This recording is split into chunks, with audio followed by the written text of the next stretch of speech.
شو أخباركم؟ بتمنى تكونوا بألف خير. اليوم بدنا نشوف سوا طريقة تحضير وصفة كتير مميزة، وأنا منزلة طريقتها قبل هالمرة. قالب كيك على الغاز مو بالفرن. طبعا للي ما بتوفر عنده فرن أو للي ما بتوفر عنده كهرباء فينه يعملها على الغاز. أنا نزلت وصفة قبل هالمرة قالب كيك بالشوكولا بالكاكاو، واليوم رح نزل وصفة قالب كيك بالبرتقال. خلينا نشوف المكونات سوا بعدين ننتقل لطريقة التحضير. أول شي عندي هون كاستين ونص طحين متعدد الاستعمالات. عندي هون كاسة سكر مليانة، والسكر حسب الرغبة إذا حبيتوا فينكم تضيفوا أكتر. عندي هون كاسة عصير برتقال، طبعا هذا البرتقال مو فريش، أنا بستخدم هذا النوع من العصير، أكيد كتار منكم بيعرفوه. أنا حطيت 4 معالق كبار، 4 معالق أكل كبار بالكاسة لحتى أطعم فيها. هذا عصير تانج. عندي هون نص كاسة زيت نباتي. عندي هون بيض عدد 4 بدرجة حرارة المطبخ. عندي هون معلقة كبيرة، معلقة أكل سمنة لحتى أدهن فيها قلب الطنجرة. عندي هون نحتاج للبيكنج باودر معلقتين أكل بيكنج باودر، معلقتين أكل فانيل، رشة صغيرة أو ربع معلقة صغيرة بطرف المعلقة الصغيرة كربونات الصوديوم. هاي بتعمل التفاعل وبتخليها تنفش، وإذا ما متوفرة فينكم تستغنوا عنها، بس أنا بفضل إنكم تحطوها. وعندي هون ملون غذائي أصفر، أنا ممكن إني أحط رشة صغيرة، هذا ملون غذائي للطعام، ما بيجي بودرة بيجي سائل. صبايا بأول مرحلة أنا رح فضي البيض بالجاط، طبعا البيض درجة حرارة المطبخ بتطلعوه قبل بوقت. رح أضيف عليه هون معلقتين فانيل،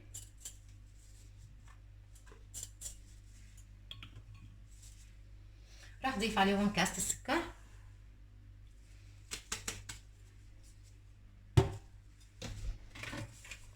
وهلا رح أخفقهم كتير منيح لحتى يصير لون القوام أصفر وعلى شكل كريمي. بسم الله الرحمن الرحيم.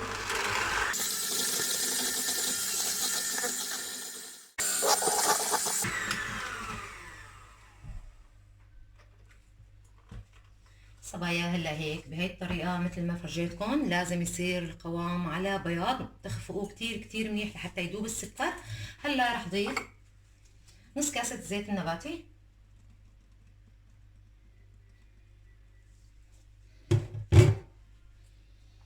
ورح ضيف كاسة عصير البرتقال. بسم الله الرحمن الرحيم.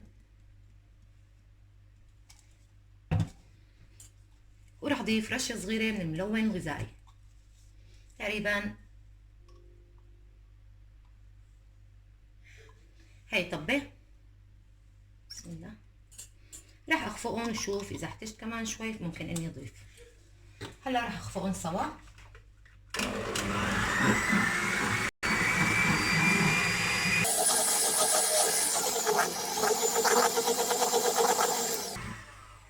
هيك صبايا بهذا الشكل انا بكتفي بهذا اللون، هو يمكن على الضوء ما له مبين كتير، بس بعد ما اساويه بالقالب وتشوفوه ببين معكم اكتر. انا رح اكتفي بطبة وحدة، عفوا. هلا رح ضيف البيكنج باودر ورشة صغيرة كربونات الصوديوم، ورح ضيف اول كاسة طحين. بسم الله الرحمن الرحيم.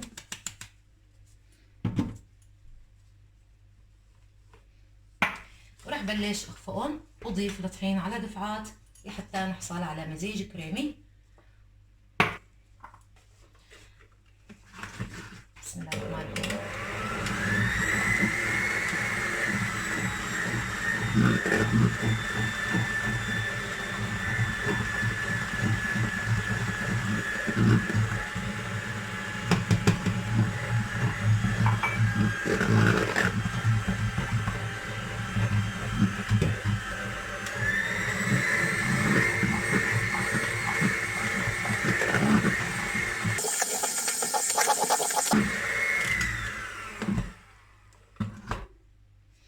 أنا ضفت أول كاستين، هلا رح ضيف ربع كاسة ورح أترك الربع.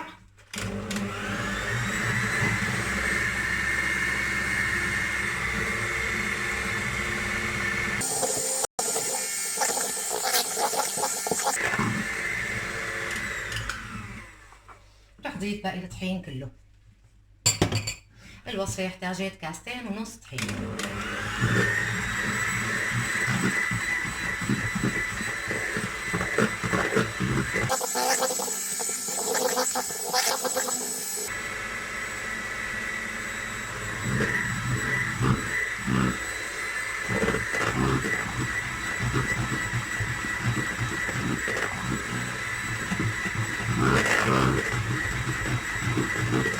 هيك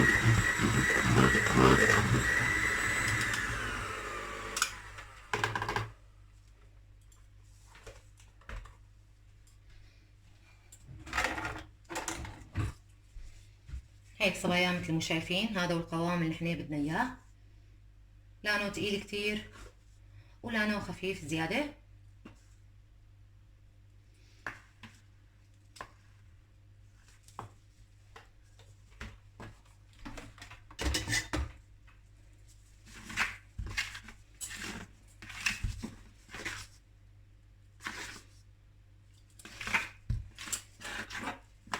بنشوفكم المرحلة اللي بعدها.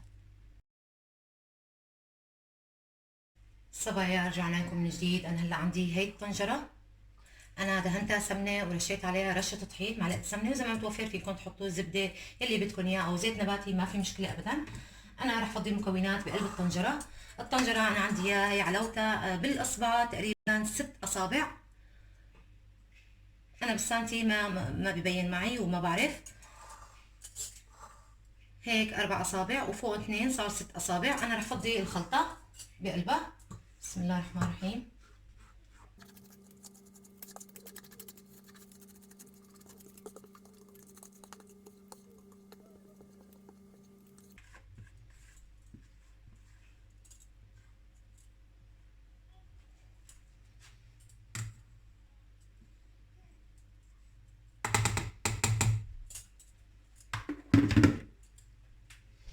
هيك صبايا مثل ما شايفين تقريبا عبيت اكثر من نص الطنجره. انا راح دقها شوي لحتى تفرغ من الهواء.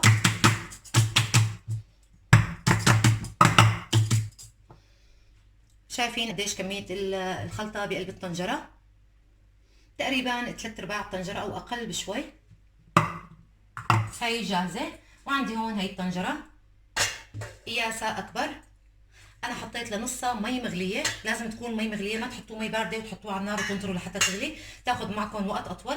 هاي مي مغليه انا حطيت لنصها، وراح حاط الطنجره بقلبها. انتم بدكم تحاولوا تطبقوا الطنجره تكون قياسها مزبوط وتدخل بقلب الطنجره الكبيره هيك بهذا الشكل مثل ما شايفين.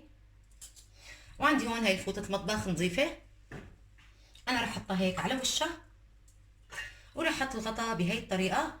راح احبس الهواء مشان ما تبخر، ولو صار في بقلبها بخار بتجي على البشكيره. وفي طريقه ثانيه كمان انا راح افرجيكم هيك مشان ما تضل تتعذبوا بهي الفوطه، ما تضل تروح يمين وشمال او تدخل هون بقلب الطنجره الكبيره على المي. فينكم تجيبوا اي جاط بتحمل الحراره هيك بهذا الشكل صبايا. كتير كتير سهل وما بيعذب، وصدقوني بتحصلوا على نتيجة مضمونة 100%. أنا الوصفة اللي نزلتها قبل هالمرة يعني عليت معي تقريبا شبر كامل، طلعت بتجنن وما أنا معجنة أبدا أبدا. أخذت معي تقريبا ساعتين إلا ربع، ساعتين على الغاز. أول شي عليت الغاز، بعدين وقت بلش حوافه إنه يبلش يستوي تركته على الوسط وتركته على مهل. كل نص ساعة 3/4 ساعة كنت روح واجي وشوفه لحتى نشف وشه تماما. بعدين انتم فينكم اذا حبيتوا الوش يكون شوي هيك انه مقمر، فينكم تحطوه بالفرن بس من فوق شغله 3-4 دقائق بس لحتى يتحمر الوش. واذا ما بتفضلوه يكون محمر فينكم تكتفوا هيك بس على الغاز. انا هلا رح احطها على النار. بسم الله الرحمن الرحيم. رح شغل الغاز على درجه حراره عاليه، وقت اللي بده يبلش يغلي رح حطوه على الوسط، لانه المي هلا بتبلش تغلي بتصير تطالع فقاعات مشان تتجنبوا انه تنكب لبرا. بنشوفكم المرحله اللي بعدها. صبايا لاحظوا كيف بلشت المي تغلي عندي ولساتها درجة حرارة على 9. أنا رح أحطها هلا على 8 مشان أتجنب إنه تكب المي لبرا. وإذا كانت كمان عندكم عالية حسب نوع الغاز عندكم فينكم تحطوها على 7 أو على درجة حرارة وسط إذا كان الغاز على الجرة. رح أتركها هيك بهذا الشكل، وراح أعير لها ساعة كاملة. ساعة كاملة ما رح أفتح عنها أبدا ولا شيل الغطا نهائيا. بعد ساعة بنشوفكم. صبايا رجعنا لكم من جديد، وهلا عديت اول ساعه. انا هلا رح ضاعف النار على درجه حراره 2 او 1 لحتى نشوف القالب الكيك كيف صار.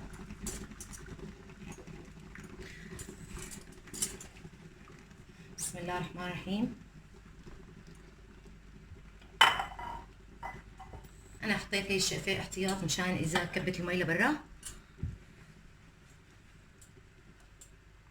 بسم الله الرحمن الرحيم. شايفين صبايا كيف عليت الكيكة؟ بس طبعا لسه بدها وقت.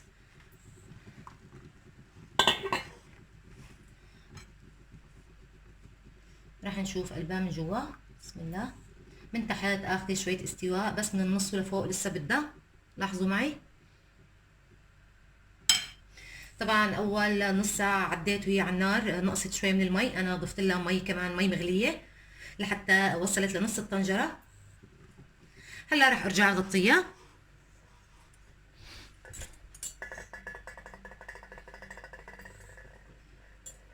نفس الطريقة ونفس العملية.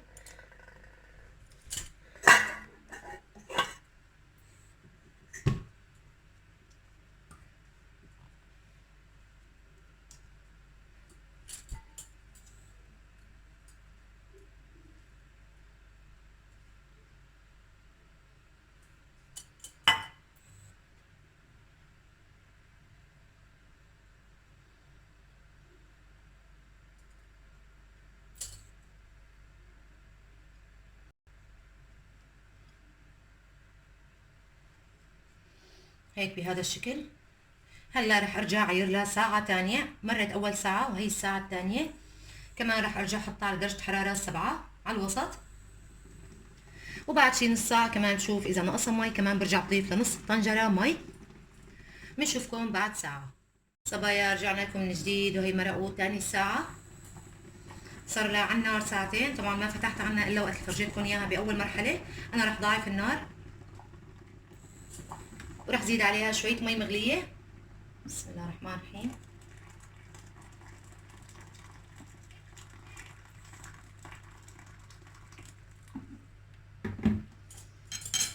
راح افتح عنها وشوف كيف صارت.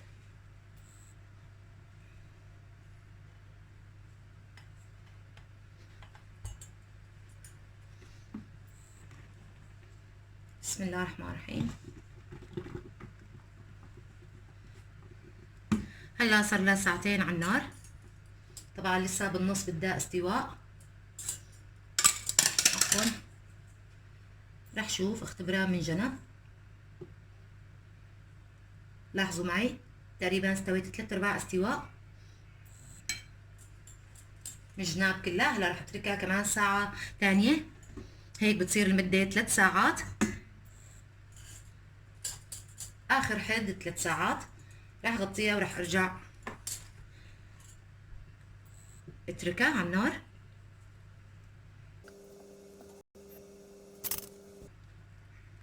طبعا حسب نوع الغاز عندكم، ممكن انتو اذا كان الغاز عادي ممكن تستوي بوقت اسرع. انتو بدكم تحطوا لها مدة من الساعتين ل3 ساعات.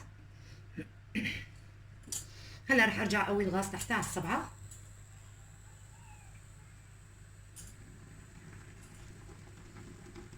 بنشوفكم المرحلة اللي بعدها. صبايا رجعنا لكم من جديد، وهلا عدوا ال3 ساعات وزيادة عليهم ربع ساعة. صار لهم على النار 3 ساعات وربع على درجة حرارة وسط.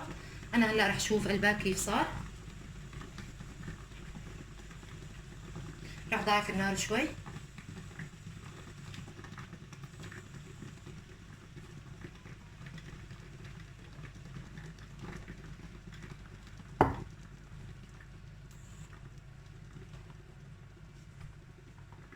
بسم الله الرحمن الرحيم.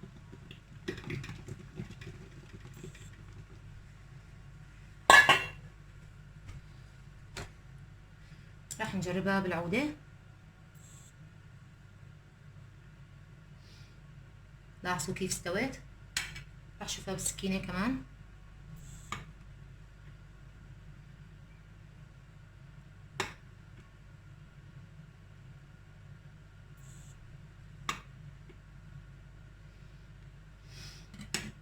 انا هيك بكتفي على الغاز.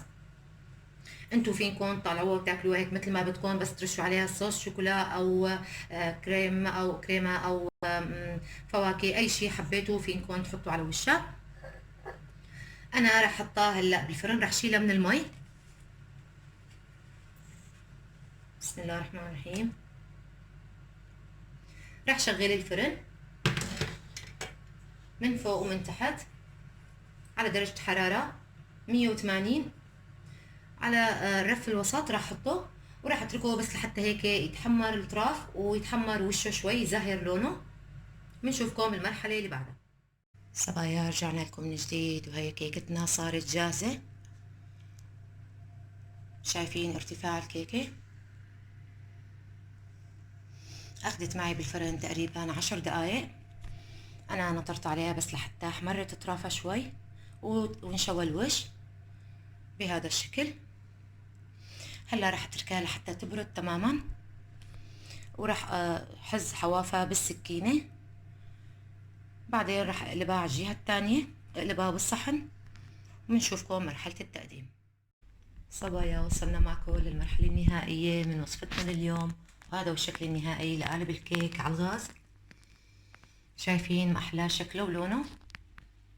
أخذ معي بالفرن تقريبا 10 دقايق لحتى احمرت أطرافه والوش. وعلى الغاز أخذ معي تقريبا 3 ساعات كاملة على نار وسط. انتبهوا على درجة حرارة وسط، لا عالية ولا ضعيفة. وطبعا انا رحت وجيت كل نص ساعة كنت زيد عليها شوية مي، تقريبا كاسة حسب نوع الطنجرة اللي عندكم، غمقة او صغرى او كبرى. هذا الشيء انتوا بتقدروا تتحكموا فيه. انتوا بدكم تنتبهوا كل نص ساعة تروحوا بتجوا على الغاز وبتشوفوا اذا نقصت مية الطنجرة فينكم تضيفوا عليها للنص لحتى تستوي بشكل مزبوط. هي صحيح متعبة وبتاخد وقت طويل، بس صدقوني هي النتيجة مثل ما شفتوا. وللأمانة أنا بشتغل بضمير، أعطيتكم الوقت مزبوط 3 ساعات، وهي هي النتيجة قدامكم. بتمنى وصفة اليوم تكون نالت إعجابكم ورضاكم. لا تنسوا تشتركوا وتفعلوا الجرس ليوصلكم كل شي جديد. أنا هلأ رح أقسم الكيك قدامكم وفرجيكم قلبها من جوا، بس إن شاء الله أقدر أتحكم إني أقطعها وأقدر شيلها لفرجيكم إياها. علاوتها بتجنن، ممتازة.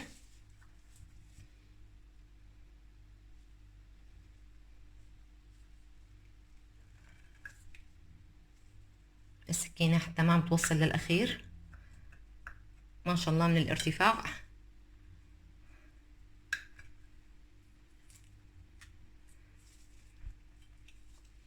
رح أقصها مزبوط.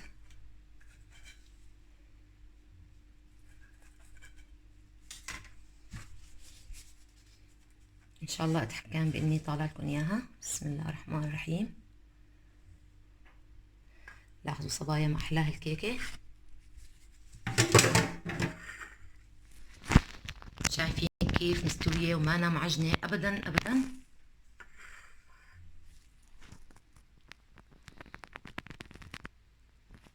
هي نتيجة الكيك على الغاز.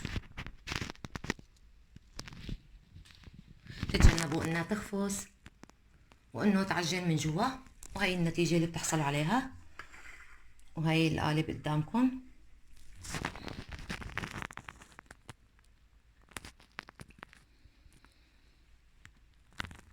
لا تنسوني باللايكات وتعليقاتكم الحلوة. بشكركم على المتابعة، وأنا راح أكتب لكم المكونات كلها بصندوق الوصف لحتى تقدروا تطبقوها للوصفة بحذافيرها. بشكركم على المتابعة، والسلام عليكم ورحمة الله وبركاته.